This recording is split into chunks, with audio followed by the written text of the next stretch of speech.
Hello board game brothers and sisters, I'm Adam Singer and welcome to another episode where I'll be letting you know of all the board games launching on Kickstarter and GameFound over the next week. If you're new to the channel, we do this every week going over all the upcoming campaigns, so if you want to stay up to date, this is definitely the place to be. But before we get started, I do have some news and announcements that I do want to go over. Mostly I just want to let you know that this is going to be a crazy jam-packed month and there are a lot of exciting campaigns that are making a return. I'm just going to go through a few of them that are upcoming this month that I think you might be excited about, and the first one is Creature Caravan. This is the next game coming from Red Raven Games. This is going to be introducing a brand new tableau building game into their mix of games, but it's also going to be offering you a new RPG, as well as a special edition of Islebound called the Emerald Edition, which is a game that did release several years ago, but if you are a fan of Red Raven Games, this is definitely one to look forward to. We're also going to have a third season for the game Final Girl. There's already a ton of content out there for this game, so if you're interested in trying it out, I do recommend doing that before you buy 3 seasons worth, but this is a game that a ton of people love, and there will be more content coming soon. We also have Mythic Mischief Volume 2, which is going to be adding a bunch of new playable characters to the game Mythic Mischief, which is a game from Ivy Games, and it's also a game that I've always wanted to get to the table, but unfortunately I don't own a copy myself, and I just haven't had the opportunity yet, but it is on my list. And then we also have a new campaign for the One versus Many hidden movement deduction game known as Beast, and this is going to be the Shattered Isle expansion. There's also a campaign coming from Chip Theory Games for the Hoplomachus Pandora box expansions, which is going to be adding 3 new expansions to the game. Then there is also a new campaign being offered from Awaken Realms himself over on GameFound, and this is going to be called Dragon Eclipse. This one looks like it's almost entirely a card game, but of course this is an Awaken Realms campaign, so there is going to be a ton of miniatures as well. And there is also a sort of story booklet that you're going to be playing through as you collect and tame new dragons to add into your fighting pool. And there's also going to be a new expansion and a bunch of new content for Terraforming Mars, which doesn't need any more of an introduction, but if you are interested in more content for Terraforming Mars, that is something that I do expect to come this month. Of course, these dates can always change, and they do, so some of these might be pushed off to a following month or even to the following year, you never really know. But as of right now, I do have 60 games tracked for the month of September, which is quite a high number compared to my usual months. And of course, we're just at the start here, so there's going to be a ton of new games I'm going to be finding throughout the month as well. But if you're interested to know a little bit more of the games to expect, you can definitely go ahead and check out Alex over at Board Game Co., because he did just put up his video going over most of those games that are going to be launching over the month of September, and you can watch that to learn more. And he also has a ton of other content as well, going into reviews and playthroughs, as well as just general commentary on the industry, and he just does a really great job with all his content. So if you're looking for more info in the board gaming space, especially those launching on Kickstarter, he's pretty much your one-stop shop. He covers almost every single game, and you can find pretty much anything you're looking for over on his channel, and I'll have that linked in the description below. But like I said, this is a jam-packed month, and we do have quite a few of this month's games launching this week, so we got quite a lot to cover. So let's check them out. And the first campaign we have launches on September 3rd, and this one's called Cuántos Tacos, and this plays 2 to 6 players and takes just 10 to 15 minutes to play. And this one is a dice rolling game where players are going to be rolling dice in order to try and gain ingredients to complete different taco cards, which will score you victory points for the end of the game. The game plays over a series of rounds, and there's always going to be an active player every round, and then it's that player that gets to roll the dice. They'll be able to roll those dice and then re-roll them a number of times Yahtzee style to try and get the combinations that they're looking for. But even though just one player gets to roll the dice each round, all the players are going to be using the icons on those dice to try and complete the different cards that they have in their hand. If you complete a card, it's going to be granting you victory points, but some of these cards can even have some bonus ingredients that if you're able to get those as well, then it will earn you some additional victory points on top of the core victory points that that card offers. Players will be using a dry erase marker to keep track of their progress across their different cards, and whenever you do complete a card, you'll be able to lock that one in for its victory points and then draw a new one into your hand. The game plays over a number of rounds, and then the player with the most victory points at the end of the game wins the game, and if you want to know more about this one, you can check it out. I have it linked in the description below. Launching on September 4th, we have the Strange Forgeries of Mr. S.C.Rheber, and this plays 3 to 7 players and takes about 45 to 60 minutes to play.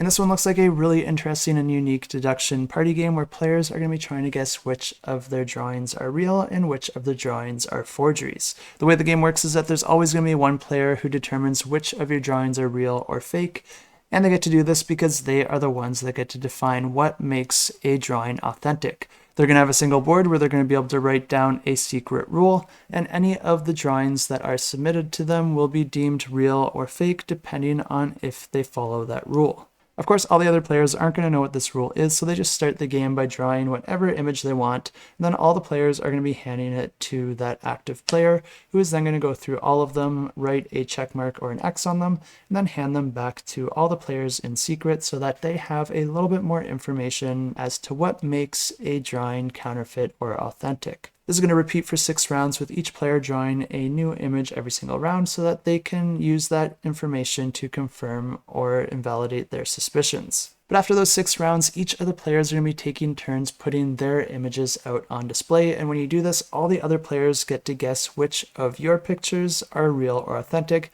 based on the information that they gathered from drawing their own images. Players are going to be marking all of this down on their own sheet, and once all the players have had an opportunity to display their images, the players are going to be losing points for each of their incorrect guesses, while the active player gains points for each of those. But even though the active player gains a point for each of those incorrect guesses, they don't want to make it too difficult to guess, because if too many guesses are incorrect, then the active player is actually going to be losing points as well. Players will be tracking all of their points on this point tracker, and then the player with the most victory points at the end of the game wins the game. And if you're interested in this one, you can check it out. I have it linked down below. Launching on September 4th, we have Rogue Angel's Legacy of the Burning Suns, and this plays 1 to 4 players and takes about 1 to 2 hours to play.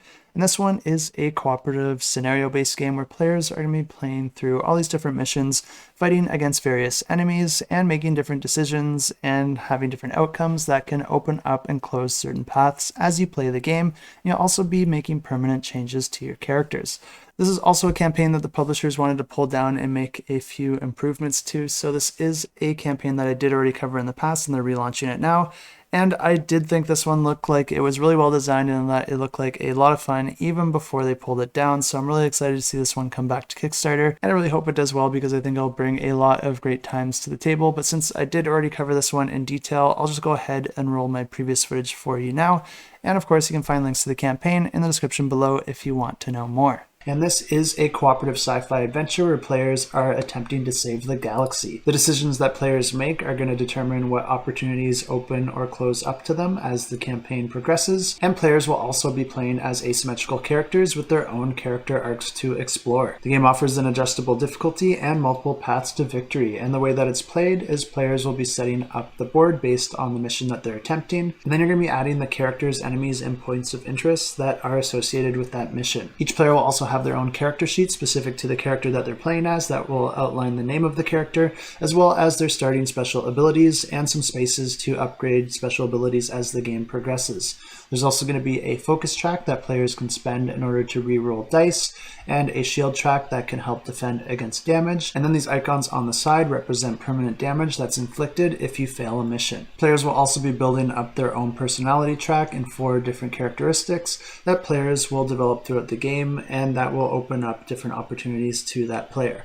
And my favorite part of this player board and my favorite part of this game, and the reason that this one is going to be my pick of the week, is this really cool action track at the bottom of the player board. And the way that this works is that players will be playing cards in order to perform their actions. Each card has a number on it, and that represents where it goes in your action track, and you can actually play cards with the same number, and they'll just go into the same spot on your action track. But what that represents is how long you have to wait until you get that card back into your hand so that you can play it again in the future. And the way that this works is that on your turn, you can spend one of your actions to rest, and that will move each of these cards over 1 space, and that moves it closer to getting back into your hand. At the end of each player's turn, they also get to rest for free, so there will always be at least 1 rest on each of your turns. I really like this mechanism because it's a really elegant way to keep track of which cards are in your hand and which ones have already been played, and it's just a really fun way for players to try and balance which cards that they play at which time, and try to get certain cards back into their hand so that they can use that at opportune moments.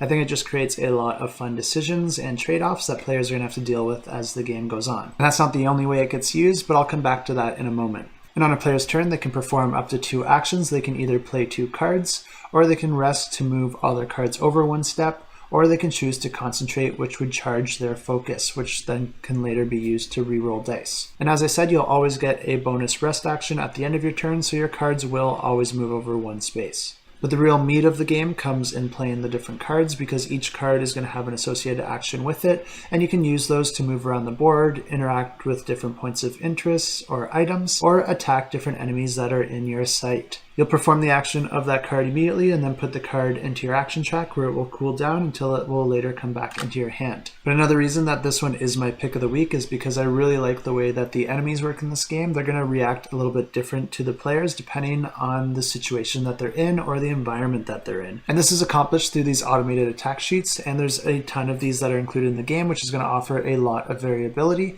And these are also double-sided. And the way that this works is that you're going to match a row up with the appropriate enemy, and the sheet's going to outline the procedure that the enemy is going to follow when it is attacking. This sort of idea will definitely add a little bit of character to your enemies and make them feel a little bit more realistic rather than being really predictable and robotic. And the really neat thing about taking damage in this game is that you don't really have health. Instead, you're going to get a damage card that's put into your action track, and then whatever negative effect that card has associated with it is going to be affecting you the whole time that it's in your action track. So you're going to want to rest to try and get those out of your action track as quickly as possible, and then at that point they get discarded and you don't have to worry about them anymore.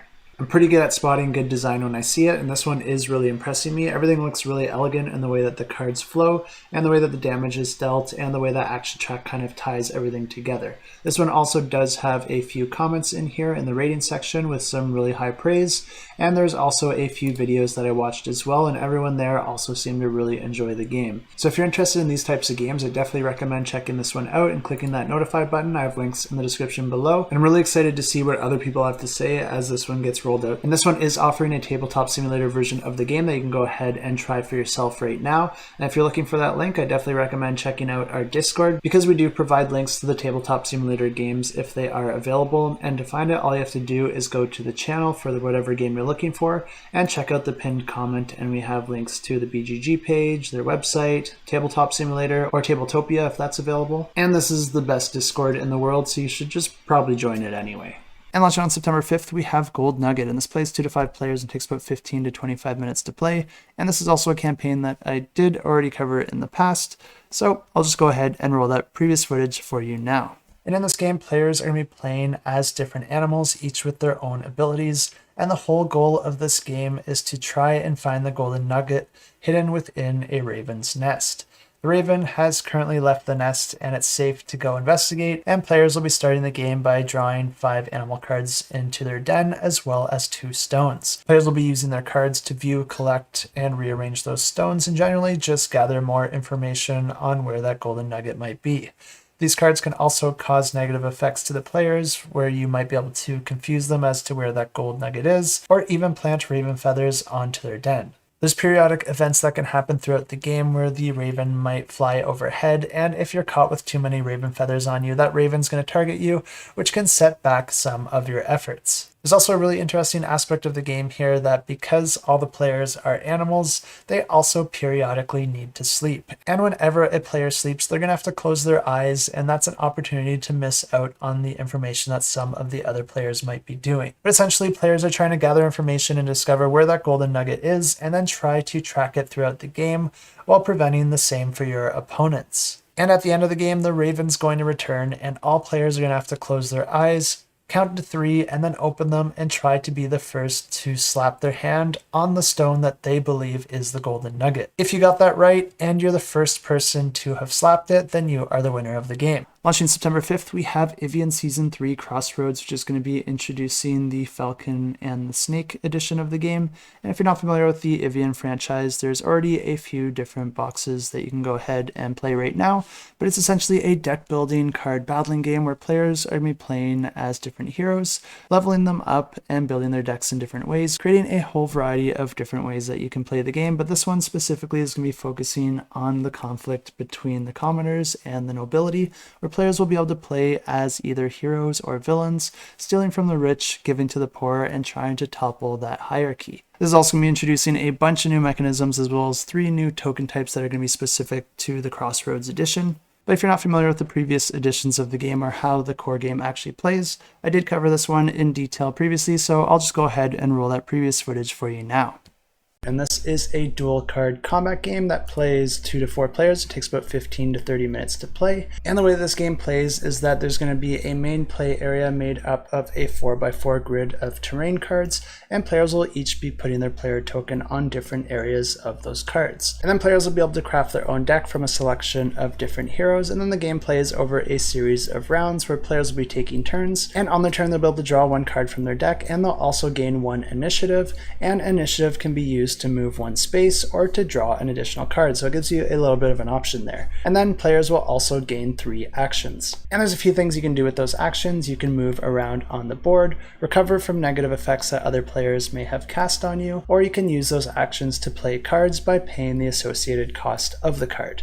And of course, the cards can do different things like attack the other players or cause negative effects to those players that can slow them down. And they can also modify the terrain, making different areas more difficult to traverse out on the main play area. But something that I think sounds really cool and makes this game a little bit more unique is that there's actually going to be 3 cards that you'll be able to have access to every single turn that you have. And these cards could behave as normal cards, but they could also grant you passive abilities that you have for the entirety of the game. But once your turn is over, you'll still want to pay attention to what your opponents are doing, because anytime they play a card, if you have an interrupt card in your hand, you'll be able to play that and your card gets activated first. So depending on what the other players do, it might be advantageous for you to jump in and do something a little unexpected.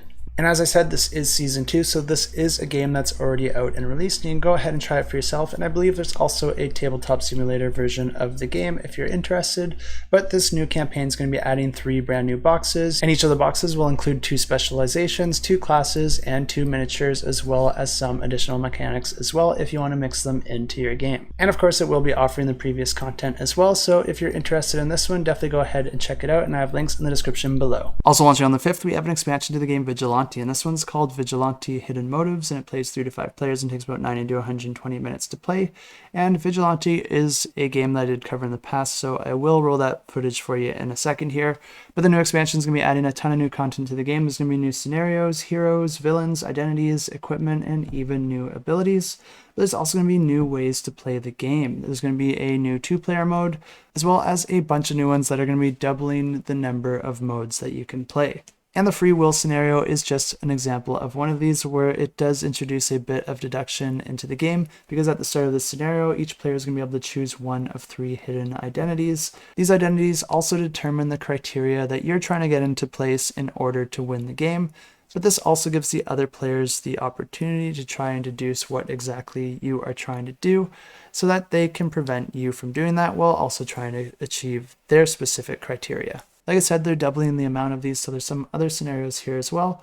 But what they're also adding to the game is a new layers card. And these are really interesting because these give exclusive ongoing actions and abilities to the players that get them, making the players more powerful as the game goes on. But these cards can also stack with effects from cards in your hand, creating a whole bunch of unique combination possibilities.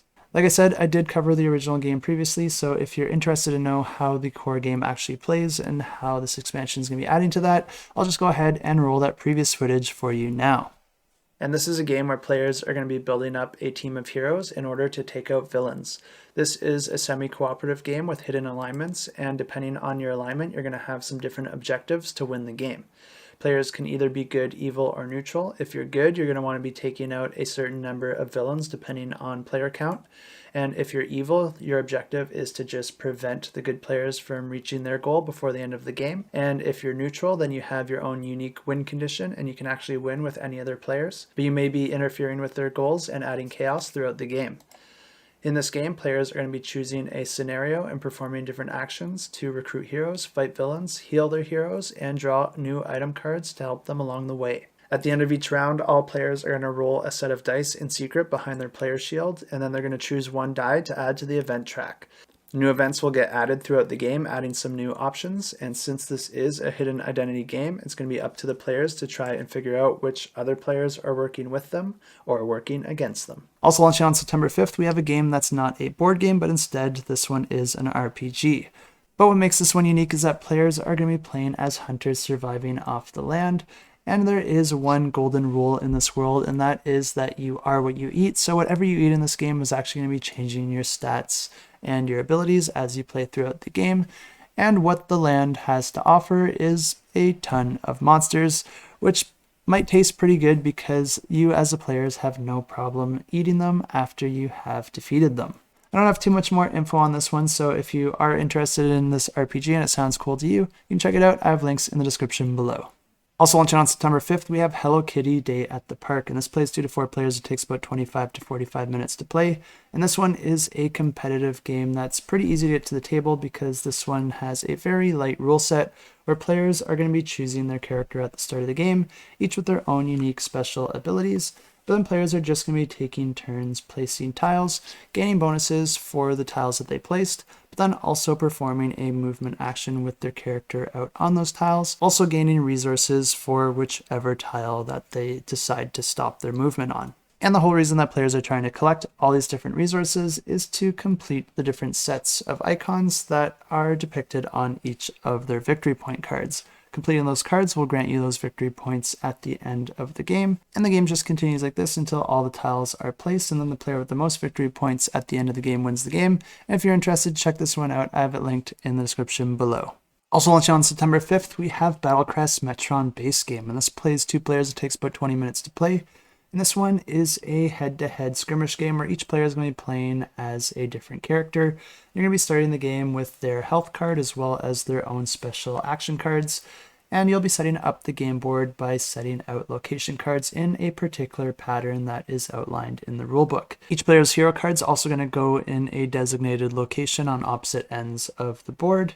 And if your character also has a minion associated with them, there'll be a designated location for that minion as well. And this one is a turn-based game, but it's also a very unique skirmish game because of the way that the movement works in this game. Players will be able to move their cards around the location cards that are out on the table, and you're actually going to be moving into adjacent empty spaces beside each of these cards. But what's interesting is that anytime that you move beside a card, you'll be checking for any icons located on that side of the card, and these can have all sorts of different effects, allowing you to have additional movement, or even deal you damage, or even allow you to flip that location card over to the other side, revealing even more icons for you to discover. And there are more icons than what I'm mentioning here, but these are just a few to give you a general idea. And each player is going to have 2 actions to perform on your turn, and if you want to perform the movement action, your total movement is going to be equal to the sum of all the numbers located at the top of your currently active cards. But another action you can perform is to exhaust your action cards in order to perform the ability on that card.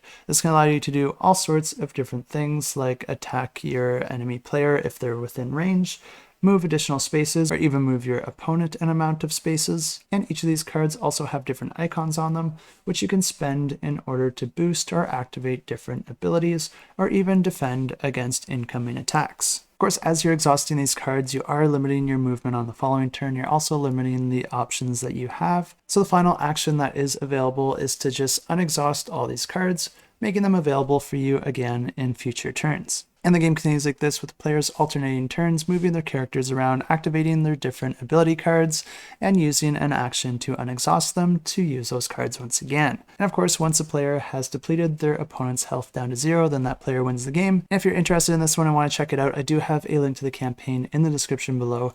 And it is important to note that this is also compatible with all their previous Battlecrest games.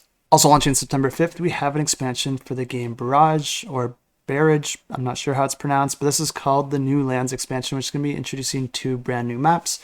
And if you're not familiar with this game, this is a game for 1 to 4 players that takes about 60 to 120 minutes to play. And in this game, players are going to be using the power of water to compete to build up their energy empire. Each player is going to be starting with their own character ability, as well as an assistant that also adds another ability, which you'll be able to mix together in different ways from game to game. But this is a game that plays over a number of rounds, and at the start of each round, players are going to be placing their workers out on the main board or their own personal player board in order to perform a variety of different actions with the goal of building different machinery out on the main map in order to process water as it comes down the different channels, because also at the start of each round, there's going to be new water tokens getting put at the highest elevation out on the board. These are going to trickle down the different channels, be controlled by different dams and machinery that players are able to build, hopefully being processed in order to generate some energy for one player or another, and eventually making their way off the board. The game plays over 5 rounds, and like I said, players are going to be placing their workers, and if you want to place workers on your own player board, this is going to allow you to unlock new machines that you'll be able to put out on the main board. Each of the machines is also going to have a resource cost associated with it, but the number of workers that you need to build a particular piece of machinery is going to increase every time you build that specific type. This makes building the same type of machinery more difficult as the game goes on, but you are able to use that machinery immediately, and when you do, you're going to be putting the associated tokens out on your own personal dial, and you won't be able to use that machinery again until it makes a full rotation. The nice thing is that this gets rotated anytime that you either build a machine or use an action that gives you a free rotation on this dial. Like I said, the main board also has a bunch of different action spots as well, and you can use these action locations in order to do things like gain contracts that you can complete to gain victory points or additional boosts, resources, or upgrades. You can also use it to get more machines in a different path. You can use it to get additional spins on your dial, gain additional money, or add more water to the board, in addition to the water that gets added at the start of the round. But of course, the grand objective here is to generate energy, and there is an action for that. And when you do that, it's going to allow you to move water tokens throughout the main board. Each of the different machinery types and buildings will have different effects, giving you different options as you're moving the water throughout the board. For example, the dam does allow you to hold water in a reservoir for processing later, and you are able to stack your dams, allowing you to hold one additional amount of water for each dam that you're able to stack. Depending on the machinery you have, as well as the channels that you're going to be directing the water through, you're going to be earning a certain amount of energy, which is going to be granting you victory points. And of course, it's not just your machinery out on the board, there are other players' colors as well, and there are some ways that you can use your opponent's machinery, but they do get some benefit from that. This is a game that has been out for several years now and has stood the test of time, with it getting a ton of positive reviews as well as a really nice rating on BGG, so this one is my own personal pick of the week. I think it takes a really unique approach to the Eurogame genre with the way that the water flows through the board and the way that players are able to interact with it. And that whole dial mechanism isn't something that I see too often, and it's really interesting how it limits the amount that you'll be able to activate your machinery out on the main board, making it really important with how you time activating your machinery with the water that is trickling down through the channels. And I'll be honest, I was a little hesitant to make this one my pick of the week just because it's not adding a whole lot of changes to the core game. It's just going to be adding a couple maps. I'm sure there'll be a lot of surprises in the campaign as well, and I hope to see that. But honestly, expansions don't have to be giant heaping changes to the game, and I do kind of like things that I can just throw in. Even when I just get started in a game, I think this does fit that build. And for a game that's been out for a while like this one has, I think these boards are going to be a great way to allow players to change up their strategy without completely changing the way that the game plays. But like I said, I wouldn't be surprised if each of these maps also brings in a few of their own mechanisms as well. But if you want to know for sure, you'll have to check out the campaign, and I will have a link for that in the description below. And of course, you can click to get notified. And also launching on September 5th, we have the Isofarian Guard the Second printing, and this is a game for 1 to 2 players that takes about 45 to 90 minutes to play. And this is a game that a ton of people love in the community, and it's no surprise because the publisher and the designers have been very active doing their due diligence, playtesting the game quite a bit, listening to their audience, and generally just doing an excellent job of being involved in the community. And since they're doing all those things, it's no surprise that they're able to create quite a hit here. And proof of that is that this one is also our Discord pick of the week. And if you don't know what that is, we do run a vote every single week for the games launching that week so that we can see which games people are most excited for. And if you've noticed that there's been a few weeks lately where there's been no Discord pick of the week, well, the reason for that is that there's also a vote option to vote for no game if there's none that really stand out to you. And that is a common option because not everyone is buying a game every single week, but in order to be the Discord pick of the week, not only do you have to beat votes for every other game, you also have to beat the votes for that category as well. But more votes are always better, so if you're interested in getting a sneak peek of the games to come each and every week, and also getting involved with the voting there, I do have a link to our Discord down below, and it's just a great place where you can hang out and also keep track of any new games as we discover them, rather than waiting until I post these videos. But back to the task at hand here, the Isofarian Guard is a narrative campaign game for 2 players where each player is going to be controlling their own character, or you can play it solo by playing 2 of the characters yourself. and each character is going to have their own set of stats, and you can upgrade them with different gear and items as well as weapons, and each of them are also going to have unique ability cards, but pretty much every single aspect of the character can be upgraded, and even some of their gear can be combined together or combined with other resources that you might find in order to augment those as well. All of this will be tracked on your own personal player board, but there's also a separate skill tree that players will be able to navigate throughout the game in order to unlock other benefits and resources as the game goes on. And this is a narrative campaign game that's going to be providing a story as players play throughout the game, offering branching storylines and different opportunities for players to discover more about their characters or the world, or even take on various side quests. Players can use the provided campaign booklet to read through the entire narrative themselves as they discover it, or instead they can use the really well done Foreteller app that will just narrate everything for you, which is a great option if you just want to stay focused on the gameplay elements of the game and have the entire narrative taken care of by a professional. And the way that this game actually plays is by players exploring the main map, and the whole map's going to be covered with a bunch of different locations, each identified with a number as well as an associated color. The number is just an identifier for that location, but it is used to look up all sorts of different information, such as what sort of enemies might spawn there, what sort of narrative events could occur, or even which associated minimap you're going to be pulling out when you visit that location, because each of these locations can also have a smaller zoomed in map where players will be able to visit to find different side quests or to advance their main quests if they have to visit that spot. Each of the colors associated with each of the different locations also has a different meaning. The red ones mean that you can't visit that location or move through it until you've reached a certain part in the campaign that allows you to do so, while other colors might have no effect at all or require you to draw a token from the event bag. There's a few different tokens that you can draw from the event bag, with each of them either causing you to fight a different difficulty of enemy, or they might just allow you to avoid the enemy completely or to choose an enemy that you want to battle. It's not always bad to fight an enemy because you will earn different bonuses and resources if you are able to defeat them. You could use that to upgrade your character or complete different objectives that you might be trying to complete for different side quests or even the main quest. If you decide to fight an enemy, or if you just get forced to fight an enemy, you're going to be grabbing that enemy's card and putting it on the combat board, along with their associated combat deck. Players will then just alternate turns with the enemy, and whenever it's the enemy's turn, you're just going to be drawing a card from their combat deck, and then resolving whatever effects it indicates. Each enemy in this game is very unique with their own set of stats, their own combat deck, as well as their own pool of energy that they're going to be drawing from that's going to limit the attacks that they can perform. As players play the game, they will get more familiar with the different enemies as well as their attack style, because each of the enemies will have different abilities that they'll be able to perform and different effects or ways to damage the players. But when it is the player's turn during a combat, they do always have the option to retreat, and if they take that option, they're not going to get any rewards for the battle, and the enemy is also going to get one more turn.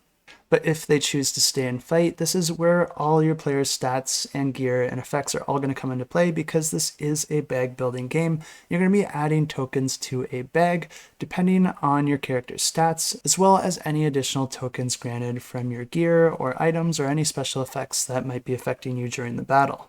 You'll then be drawing a number of tokens from the bag and then spending those along with your energy supply to activate the various abilities and effects and cards that you might have available to you. Each of these does have different requirements, which means that you'll have to draw certain tokens in order to activate them, but usually you will have a few different options on your turn, and the tokens can be used in a variety of ways. And the combat continues like this, alternating back and forth, and if you're able to defeat the enemy, then you will be rewarded for that, which could come in the form of additional gear, or resources, or opportunities to level up your character. In addition to the main board, players also have access to their fort board, where they'll be able to visit and acquire unique resources that are only found on that specific board, and players will be able to upgrade this by building different buildings, which will create a bit of an economy and also create other opportunities and actions that will be available to the players. But when players are exploring the main map, they'll always know where to go next in order to continue the main quest for the campaign, because there will be a campaign marker located at that location, but players don't have to go straight there, and this is an open world game, so players could explore the areas around it, visit different towns, find different side quests, and gear up and improve their characters, and come and continue that quest when they're ready. But like I said, certain locations are only going to become accessible at certain parts in the main campaign, so you will have to complete that in order to get full access to the map. And there's also going to be certain items and special gear that you'll only find specifically through the campaign. The game continues like this, with players playing through the campaign, unlocking those different areas and making decisions as the game goes on. And when you do reach the end, the success or failure of your adventure will be revealed. The second edition of the game does make quite a bit of refinements to the main rules, also adding and streamlining a few mechanisms. The contents of the box and the books and the resources are also going to be slightly shifted around in order to present that information a little bit easier. And if you do already own the game, you don't necessarily need all of this, but there will be an upgrade pack as well. And it looks like there will be some additional content revealed as the campaign develops, so even if you do already own the game, you might want to back this one just to grab that additional content. As always, if you're interested in this one, I do have a link to the campaign in the description below, and of course you can follow along to get notified. Also launching on September 5th, we have a campaign that's offering you 2 different Viking-themed games. First one is called Clans of Midgard, and this one is a draft and write fighting card game where players are going to be dealt a hand of cards at the start of the game. You're going to be drafting one to keep with you, and then you're going to be passing the rest to the player next to you. This continues until all the cards have been drafted, and then players are going to be simultaneously revealing those to gain their benefits. There's a whole bunch of different effects that the cards can grant. They can either give you different resources, which you'll then be using to activate other cards in your hand to fight monsters for resources, or using your other cards to deploy Vikings out on the map, because this game does also have a area control element to it, where the player who has a majority of Vikings at a location is going to be granted victory points, while the other players are sent to Valhalla with some compensation in the form of resources. The game plays for 3 rounds, and then the player with the most victory points at the end wins the game. And the other game offered in this campaign is called Reavers of Midgard, and this is a resource collection game where players are going to be starting with an identical hand of location cards, and then each round there's going to be different resources assigned to each of the different locations. Players will then be simultaneously revealing one location card from their hand in order to visit that location, and if you're the only person to visit that location, then you get all the resources there. Otherwise, you need to negotiate with the other players there in order to decide who gets what. If players aren't able to come to an agreement, they not only get nothing from that location, but there's also some negative consequences as well. The game continues like this over a set number of rounds, with players trying to collect those different sets of resources in order to score the associated victory points, and the player with the most victory points at the end of the game wins the game. Also launching on September 15th, we have Unreliable Wizard, and this is a solo game that takes just 15 minutes to play. And the way that you set up this game is that you're going to be setting up a main map by combining 3 cards together, and there's going to be different hexes on the map that you'll be traversing through, with each of them having a different effect. Moving into these locations can cause you to gain or lose health, but the most interesting effect is that they can throw you into a battle. There's going to be 4 different encounter cards on each side of the map, and these are going to be randomly dealt out at the start of the game, and each of them are going to be associated with a specific hex on the main board, and if you visit that hex, then you'll be able to attack that enemy. And the way that you're going to be dishing your damage in this game is by casting spells, and you're going to be starting with 3 basic spell cards at the beginning of the game. Then you'll be matching or combining these spell cards together to create different types of spells as outlined in your spellbook. Players do also start the game with a health tracker, as well as 2 special ability cards that are going to be randomly dealt at the beginning of the game. And what's really cool about these ability cards is that they can grant you new spell books with more and different powerful spells, as well as grant you new spell cards that you'll be able to mix together with your existing spell cards in order to create new types of spells. And they can also issue you companions, which are really nice because they can help you in battle, and they can also be discarded to heal up to 8 health. And although you only start with 2 of these at the start of the game, the remaining cards are going to be randomly assigned underneath each of the encounter cards. And when you do defeat one of those encounters, you'll be gaining access to that card, so sometimes it is good to fight these enemies. When you do decide to attack an enemy, you're going to be revealing it and then combining that card with the card that matches its terrain type. Each combination of enemy and terrain type is going to create a different set of stats and a different set of weaknesses and strengths for that specific enemy, which is going to give you a lot of variety from game to game, even if you fight the same enemies. The combat in this game is turn-based, and you're going to be alternating back and forth between you and the enemy, and on your turn you'll be able to shuffle up your deck of spell cards, and then you're going to spend a health to draw 1 card into your hand. You can do this up to 4 times depending on how much you want to push your luck, because of course you are trying to find those spell colors and combinations that will inflict the most damage to the enemy depending on which color of spell the enemy is weak to. You'll then be dealing damage to the enemy depending on what combination of spells you decided to perform, and you'll just be lowering their health on their health tracker according to the damage that you dealt. But this is a really important aspect of the game because you're now going to be moving into the enemy's turn and they're just going to be dealing damage to you equal to the amount that's associated with their current health. The different health trackers are broken into different segments, with each segment dealing a certain amount of damage. So this means that you're going to want to try and deal enough damage to either kill them and get them completely out of the game, or to put them into a section of their health bar that's going to deal the least damage to you, setting you up for your following turn. And the game continues like this as you move through the different hexes on the main map, attacking different enemies until you reach the final boss, and then you'll have your final epic battle, and if you're able to survive, then you win the game.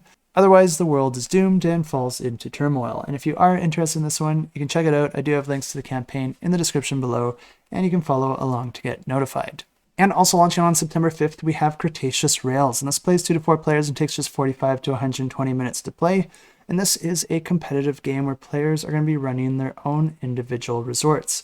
You're going to be building up a tableau to gain special effects and abilities that will augment your powers throughout the game, but then players are also going to be building a network of train rails out into the Cretaceous forest. The purpose of this is to bring tourists out on that train in order to see the dinosaurs that match their color, because that's going to be gaining you victory points throughout the game. But there are a few other things that you can do as well, and players will be using worker placement in order to perform their various actions.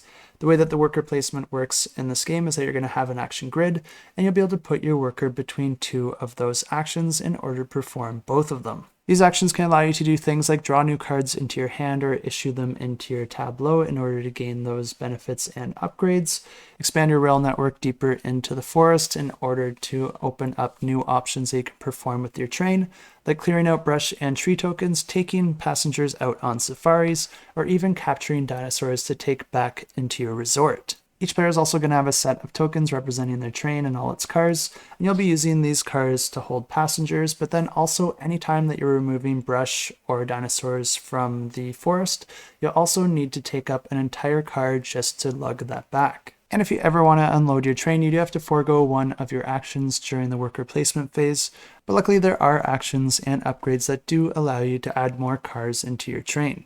The game continues like this, with players gaining victory points for the different tourists that they're able to take out and see the dinosaurs that they like, as well as any victory points gained from their tableau and different upgrades that they've made to their own personal resort. The player with the most victory points at the end of the game wins the game. If you're interested in this one, you can check it out. I have it linked down below. And launching on September 7th, we have Mycelia, and this plays 1 to 4 players and takes about 40 to 90 minutes to play. And this one is a competitive game about growing mushrooms, spoiling them to spread them across the board, and then decaying them to gain their victory points as well as their unique special bonuses. And something that's really cool about this game is that the designer not only designed the game, but he also did all the graphic design and the artwork as well. So I'm super impressed and jealous of your skill because you did a fantastic job. The way that the game plays is that you're going to be setting up the main board at the start of the game by drawing some random tiles and then issuing them out in a particular shape. Each player is then going to be taking turns issuing their mother mushroom token out to an area out on the main board, and these are the only mushroom tokens that will remain in play on the board for the entirety of the game. Players are also going to start with their own player board with 5 different mushroom tokens, as well as a hand of mushroom cards that will have different requirements in order to initially grow that mushroom, as well as different stats indicating how far they can spore, and a special ability which I will come back to in a moment. Players are going to be taking turns performing just 2 actions on their turn, and there's a bunch of different actions you can choose from. The first one is to move your mother mushroom up to 2 spaces, and anytime you do this, you can actually move into spaces with other mushrooms, and this is the only token that's able to do this. And when it does that, you'll actually be putting your token on top of any mushroom that's located in that space. Unless it's a mother mushroom, then you're not able to move into that space, and that is the only limitation. But moving your mother mushroom token on top of another player's grown mushroom is a good thing because you want to try and create networks of mushrooms in this game. And whenever you're moving your mother mushroom token on top of another player's regular mushroom, you are taking that location as your own, which will essentially interrupt their network. But how do you actually get those other mushrooms out onto the board?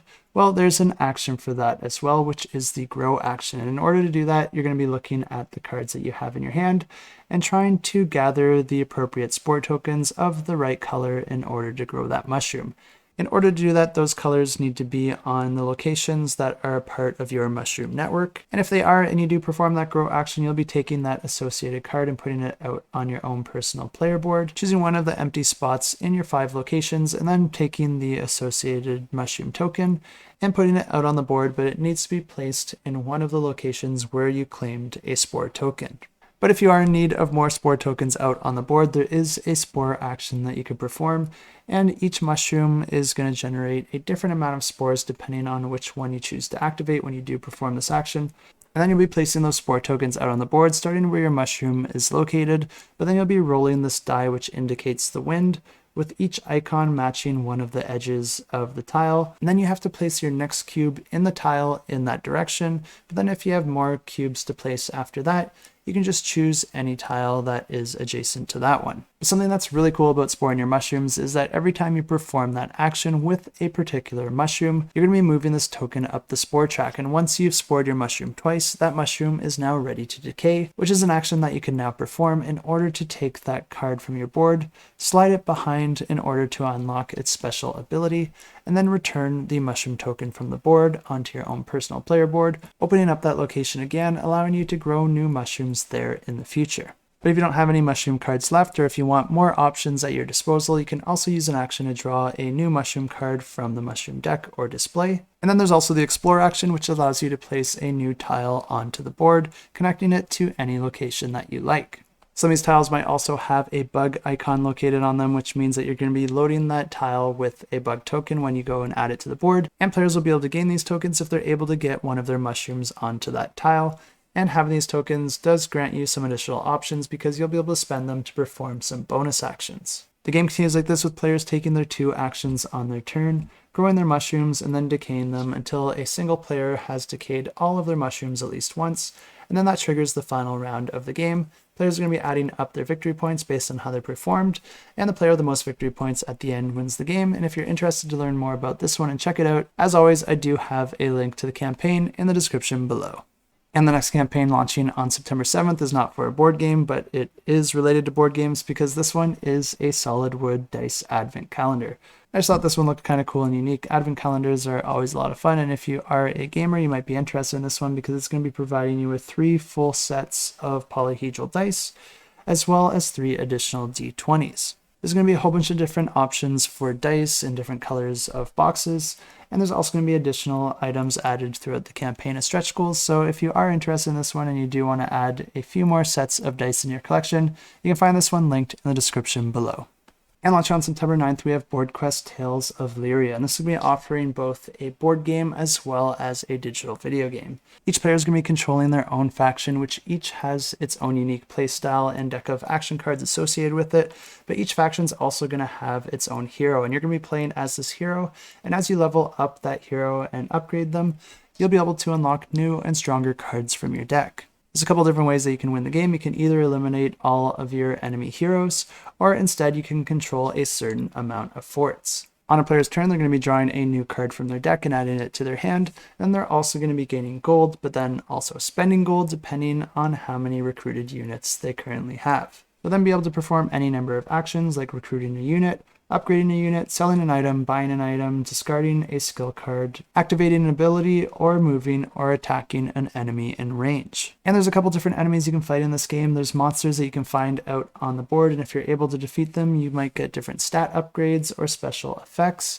but you can also attack the other players. But the combat's the same whether you're attacking a monster or another player, and all you have to do to land your hit is have an attack power that's greater than their defense. The way that you calculate this is that you're going to be adding up your attack stats to any of the gear that you might have or any special effects. And then you're also going to be rolling 2 dice and then adding those values to your attack power.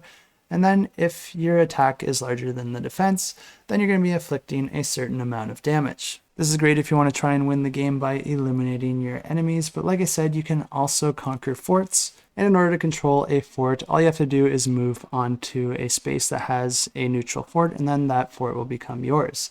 But the interesting thing about controlling a fort is that the unit that you use to claim that fort can no longer move, attack, cast any skill cards, or use any active abilities, but they do get a +2 to their defense, so they do have a little bit extra defense when it comes to defending that fort. In addition to this, any player that stands on a fort that isn't controlled by them is going to be getting -2 defense, making them a little bit easier to defeat. The game continues like this, with the player drawing a new card from their deck every turn, using those cards and their resources to perform various actions with the goal to try and control enough forts or to eliminate all the other players. The first player to do either of those wins the game, and if you want to learn more, I do have links to the campaign in the description below. And those are all the campaigns I have for you this week, but don't leave yet because we still have an awesome giveaway to announce, and this one's going to be for a pledge for the Potions of Azerland. And if you're not familiar with this game, this is a game where players are going to be trying to create different potions in order to fulfill the orders of villagers that are going to be visiting your village every single round. Players are going to be using actions to gather different resources from the forest, as well as gear they need to make their potions from the store. And players will be making 3 different types of potions, with each of the villagers wanting different combinations of those potions, but players can also use those potions on themselves, because if you do drink a potion yourself, it'll grant you special bonuses that will help you in various aspects of the game. But my favorite thing about this game is the way that the action selection works, because each player is going to be using a action selection board, and this board is going to have a bunch of different slots in it, with each slot representing a different action, but then you're going to be assigning tokens to each of those actions depending on which action you want to perform first. The numbers on the tokens represent the priority that you get when performing that action relative to the other players, so if you want to perform an action first, you're going to be putting a 1 there. Each of the tokens is double-sided, and if you flip it to the other side, you'll be getting an amount of coins instead of performing that action. The game continues like this, with players performing actions to gain resources and create potions, as well as upgrade their abilities and their skill tree, ultimately to fulfill the orders of the different visitors in the town to gain victory points,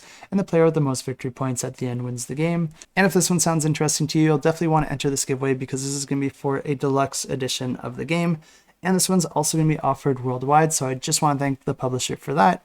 And to enter this giveaway, all you have to do is leave a comment down below, and you can say anything you want, but if you're looking for something in particular, you could let us know what type of potion that you'd be interested in buying. For myself, I'd definitely be going with a memory potion, because I have the memory of a goldfish, and it is not a great mix when I'm trying to go through 15 or 16 different games in a video.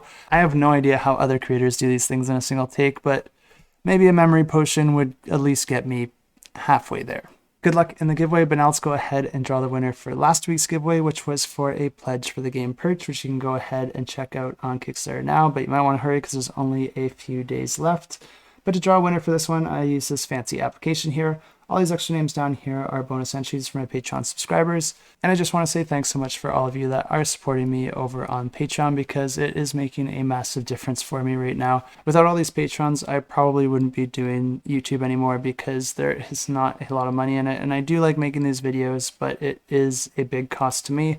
I sacrifice almost every single one of my Fridays and Thursday nights, as well as my Saturday mornings editing. Outside of YouTube, I actually work as an engineer, and I co-founded my own company with a few friends of mine. But any of you that have started a business probably know that most of the revenue goes back into the company and into your employees' wages before you ever end up paying yourself. I do all right, but after my Canadian mortgage, let's just say I'm living on a budget. I do like making these videos, but because I'm on such a tight budget right now, if it wasn't for all this support, I'd probably have to spend my time elsewhere to make things a little bit easier on myself. I know things could be worse, and there are people in worse situations than I am, so I don't want any of this to sound like I'm complaining.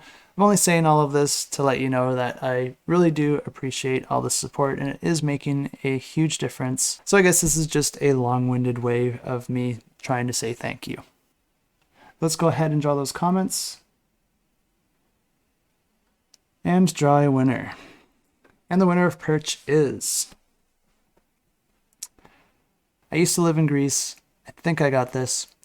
Giannis Kountarakis.